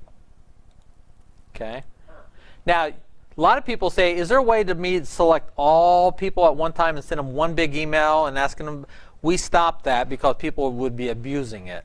Right. Okay, it would be like spam. So you have to do this one at a time and send this out and ask them. So back up there again. So all of those agents have clicked on and looked at that. Well, look, Lynn has another agent. That's that client's 22520, Another one down there. and another one down here. So she's got several clients that was sent your listing. Okay. Well, she sent them out, but it doesn't necessarily mean they liked it. The only two that show that they liked it are the two. That's the only two for sure that we know of. Right. That's the only two. So if anyone I reach out to, I would reach out to these two. What can we do to make this I am happen? excited that they are doing something. Yeah. Because it is an incredible home, and what's happened is that news construction up on the corner of Wild Heights and Bridge Okay. has taken most of the people in that price range. So what you could do, I mean, you could reach out to Lynn and Jan and say, hey, we're getting desperate here. What can we do? Yeah, I bug them all the time. You have? Okay, okay. Now, when you give them that number, what if I came up to you and I gave you a number like that? How would you find out who it's for? Anyone in here? No? Okay. Well, you would go to My Matrix Contacts and see this number over here. Uh-huh. That's how you know. So if I came up to you, Mara, and I said, I got a client. Well, if you type in that number I gave you, I didn't. Oh, I have to hit enter. Okay. You know it's for Jennifer Bailey if I gave you that number right there. This column down here. Come on, it should refresh and pull them all. There we I go. need to see who that was for Janet, and I'll ask her. See all this down here. Well, I can't tell you that. Well, I mean, I can, but. No, I mean the number. I can't. Oh, the number. Okay, I can give you that number. Yeah. Okay. No, I wouldn't do that. Okay. Because I could log in as Janet and find out for you. No. And I ain't going to do that. I would never do that. Right. So Lynn, oh, you said Janet? 87876. Uh-huh. Now you can go The- to Janet. This is where you can. Well, and I wonder if the first one, because that's when I first listed it, and I think she. And look, that was April right after 13th. And that was April 13th. Janet didn't, but I mean, Lynn did. She showed it right after. Okay. I And, listed it. and then if you click on date sent, you put all the more recent ones on top. Well, this is really interesting. 524 was the last time it was sent. So that's really cool, you guys. It's all, remember, back on the home page, it's all under My Listings. Actually, it's right here, My Hit Counters, right there. I always wonder what that meant, Yeah. and I never clicked on it to see. Now you know. There you go. See, it ain't gonna hurt. It's not gonna hurt anything to click on things in here. It's true. And that's how I teach myself. You don't have any idea what I've done to things before. Okay. But a lot of people will get here now they're saying, oh, how do I get here? Yeah, that's probably more So what I would do. before you click on something, try to remember what you're clicking. Okay, I'm clicking on hit counters on my homepage, and now you get something. And goes. I mean, it happens to me. I do something. It's like, oh, that's exactly what I was looking for, but how did I do that? So I think that's pretty cool, you guys. So you go in there and just kind of play around. Oh, I do. Yeah, I do. That's how you teach us, huh? Yeah, absolutely. And I learned things in training classes because someone's saying, I don't know, let's go figure it out. And we play around and, oh, okay, it works that way. Okay. Okay, I'm back in as me now. Okay, thanks for letting me borrow Feel free to show it. that. Any of them. You guys ready for CMAs? Okay.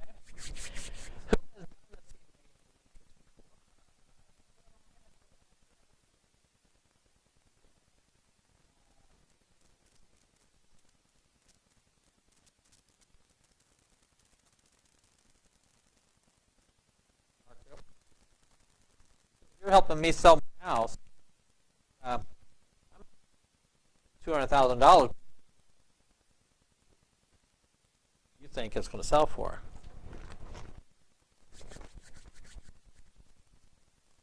Now,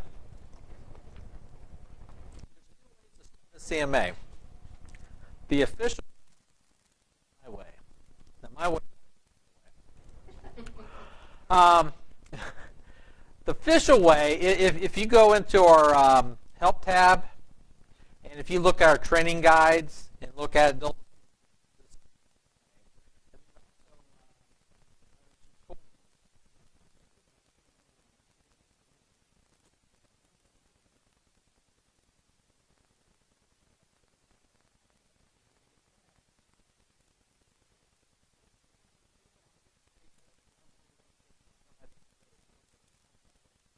CMA video, the official way also. You'll see where it'll make sense here in a second. So the it says to go to My Matrix and click on My CMAs. Here's a list of all my CMAs.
Important part, let's find our comps.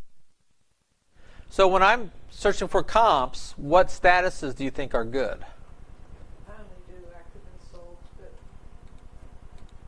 Then how far back? I used to do all of them, and I don't know, it's kind of redundant because those expires and withdrawn, so they'd show back up somewhere else sold or whatever, and it just kind of confused me. Well, do you do contingent pending? Depends on how deep I'm going with the. Well, and I will. Now you can change that 180 to like 360. Absolutely. Absolutely. I don't have enough. Right. Or you make it 90 days, right. Right. I'll leave it at 180 for now. I do like contingent pending just because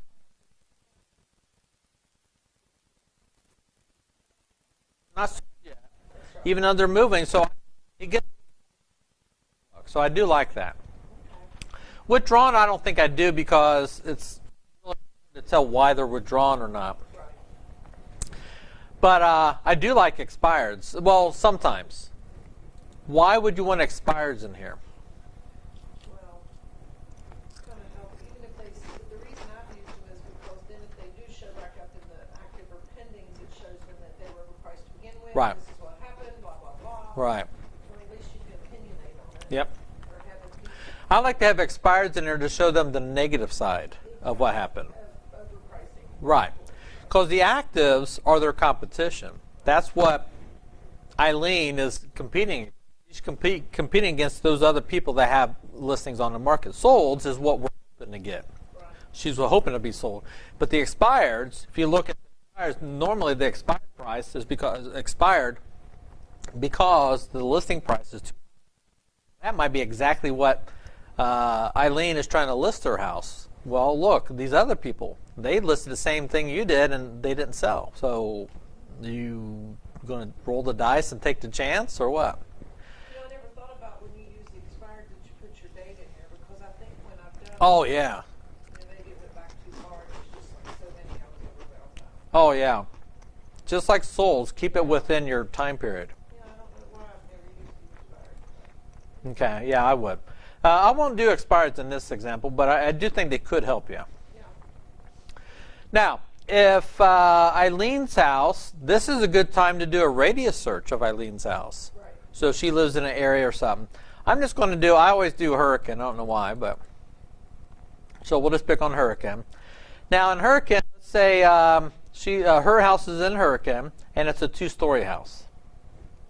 I don't want to compare it to a 1-story, do I, if it's a 2-story? Or vice versa. I might use the 1.5 Okay, and that's where we'll get into tweaking it a little bit. if we don't have enough. If we don't have, absolutely. So right now, I kind of like my first suggestion is keep it exact matches as possible. Right. Because then we can come back and change a little bit. Well, her house has 4 bedrooms, so I want to look for 4-bedroom houses. She's got 2 full baths, so I want 2 full baths. Now I'm down to 43. She's got, and I'm just guessing here, it's been a while since I've done something in Hurricane. Let's say 2,000 square feet. What would you suggest to do in square feet? I'd go 1,700 to 2,500. Normally, it's just my OCD part. No, I want to know what you would do. Okay. I'm saying that's what I do. Yeah. I probably overdo it. I probably do. Well, normally on square feet, I usually do either 200 or 300. If I do below, then I do that same exact above. Right. So if it's 300 below, then I do 300 above. But that's my OCD part of it there. Not that it's right or wrong. It's just, yeah. Because if I'm 300 below, 1,700. It's a room, so I think, well, you know, the same person might buy the house. See, now I'm down to 19 houses listings. Year built. Maybe I don't want to find houses built in the 60s, but compared to houses built in the 2000s or something. I won't do that one, no. Scroll down. I think this is a good time to do basement. If they had a full basement, well, let's say it didn't have a full basement. There we go. Or partial. See, I'm down. Let's say it doesn't have a basement, because that's what the consensus is telling me, that there's not.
Now what I'm going to do is I'm going to pick 3 houses. I'm going to pick 3 solds. And I'm going to pick 3 actives. Now look at that active. Wow, that's way outside the range there. So of my solds here, and I'm just picking three active ones. But so far you guys understand, you did your search first. Playing with the numbers left and right. Any questions on searching? No, but I'm glad you mentioned that about staying with the exact coast.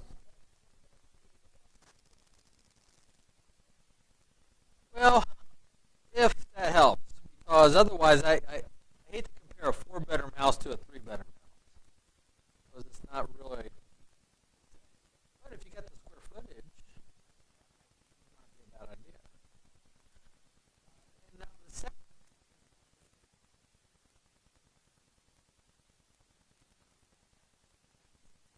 probably taking 2 or whatever.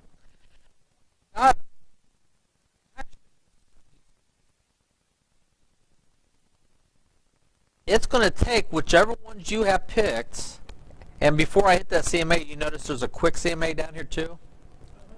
That's going to give you a 1-pager. For some people, that's all they do.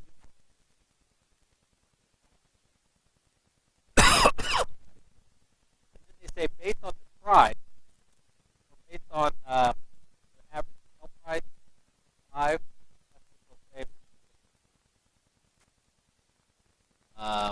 I picked comps and looked at my actives were actually cheaper than the solds that I picked. So that may not have been the best example of a CMA. But that's your quick CMA. But now that you've got those 6 picked, you hit this CMA button down here. Are you ready? Watch what happens when I click it. Does this look familiar to you? Now you go up and pick Eileen's name. Now you go to step 2, pages. Remember there's no pages there? Remember I said just go ahead and pick everything for now? And now you see all this is highlighted for you. And guess what happens when I get to step 5 now? It's already got my comps. See? That's the difference between my way and the official way. I'd rather get that first part done first. I'd rather pick my comps first because now when I get here, they're already there. Yeah, I think that's the most complicated step too, because it took, I have mine a little way that I get them in there, but I don't know whether it's the way they tell you. Yeah, and there's several ways. Some people already know the MLS numbers. You know, they've got them written down, so just search for them. But well, here's your pages. Like I said, for now, just add every page in here. You see down here? You can add your own pages. Okay? So, maybe the company you work for, maybe they have a nice little cover sheet already. Talk to them. If they don't, create one. And let all the agents in there see a nice little professional looking page, you know, nice and branded with your company logo and your picture on there. Because we give you this one here, or 2 of them. We give you those 2, but I think they look all right. I would much rather just have my own professionally done one. And then maybe have a second page. After they see your cover sheet, with your company logo and stuff, maybe have a profile sheet of who you guys are and why wonderful you guys are and how better you are than the people you're sitting next to or something, okay?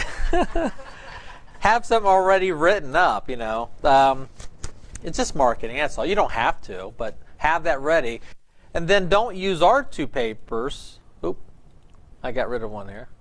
Don't use our cover sheets, but just upload your own and put them in there. Okay? Okay. After that, the next one is the subject page. I think it's a great idea to have the subject property in there because what it's going to do, property column,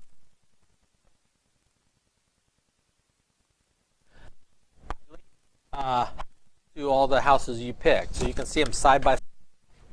So I think this is a good thing to fill out. Now there's 3 ways to fill it out. You can type in the MLS number here, if you don't know, has it ever been listed before? If it has, type in that MLS number and then hit fill or search for it. But if it hasn't been listed before, you might have to type it in manually.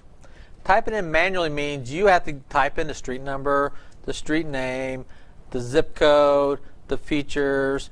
Come over here and add your picture to it and all this stuff here. In fact, I have a question on this page. yes.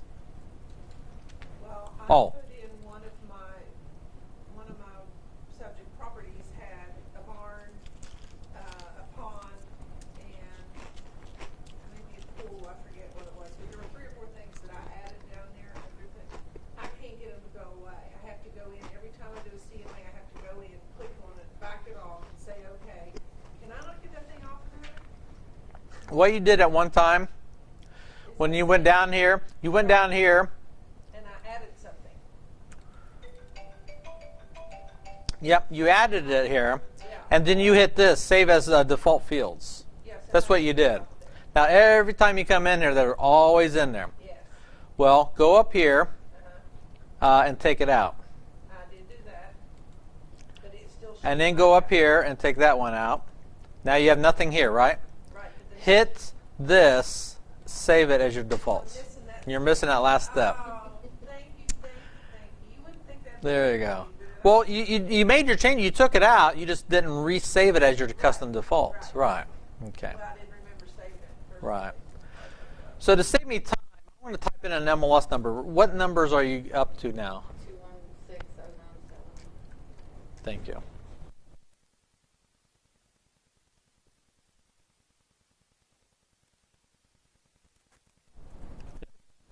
Oh, cute. We'll just say that's in Hurricane, okay? Okay. And I know it's in South Charleston. Let me say Hurricane here. I'm going to change this here. We're going to move the house. Yeah, if your house is in a bad neighborhood, move to the better one. This would help you sell that house on. Yeah, Just right. move to a better neighborhood. It doesn't get much better than where it is. No, you're one on by the drug Oh, dealers. the drug